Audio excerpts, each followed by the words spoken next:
Hi, I'm Taylor Ricketts. I'm the director here at the Gund Institute, and this week we're hosting Paul Ehrlich, renowned biologist and author and interdisciplinary scientist. He's got a packed schedule of talks and meetings with students, but before he got started, I sat down with him quickly and informally in my office for a little chat about science, human behavior, and the future of the world.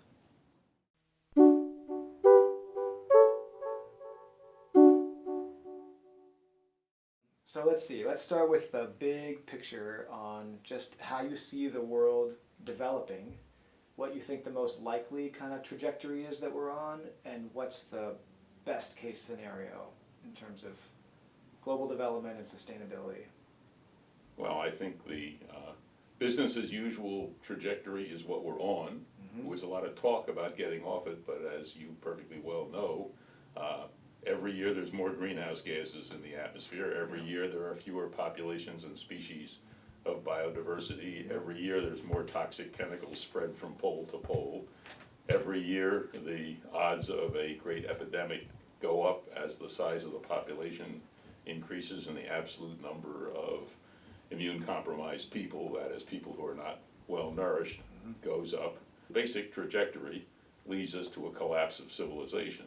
The only issue, as far as I'm concerned and most of my colleagues are concerned, is can we turn away from that? Can we change human behavior enough so that we don't go on the business as usual trajectory?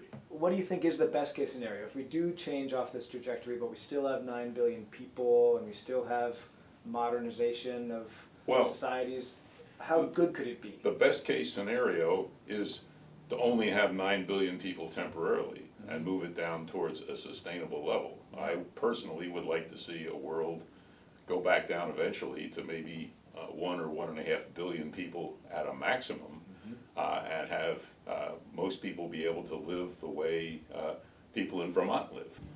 If we got what I would think of as an ideal world, then women would have exactly the same rights as men, same job opportunities, same pay for work, and that would be a very good start towards getting the fertility rate down to a point where we could have a gradual reduction in population size, although I think it's crystal clear to everybody who does the numbers that we're going to have to adjust our population size more or less continually. It's not going to end up automatically at some ideal place. Are there any sleeper environmental issues that people aren't aware of that are kind of peeking their head over the horizon now that we should become quickly more aware of that no one's talking about? Well, I personally, well, first of all, there are a number.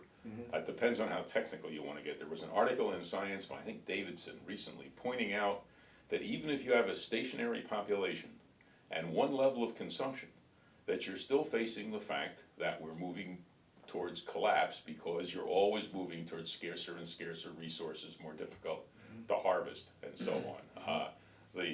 I think very few people understand the non-linearities in the system.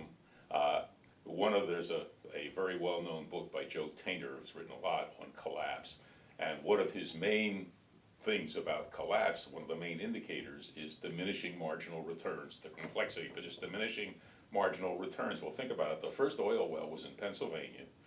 It went down 69.5 feet and hit oil from the surface of the ground.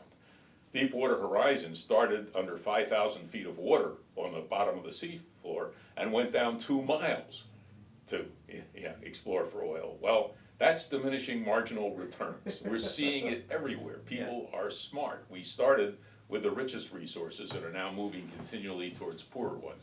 So the fact the bigger the population is, the more danger of vast epidemics, well worked out by Bob May and others years ago, is not on the, well, so many things aren't on the public platform discussion. When the disease epidemics. The disease epidemics, the paper by Turco et al. Showing that a small nuclear war between India and Pakistan, which is not a zero infinity problem. I mean, a lot of jerks in Pakistan and India would love to have a war, and so it would wreck us.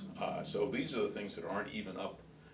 Climate change is up there and discussed, but it's being denied. The nicotinoid insecticides, which are now thought to be wrecking the honeybees, which are the main pollinators in many areas now that we've wiped out the native ones, and so on. These things just aren't on the public's.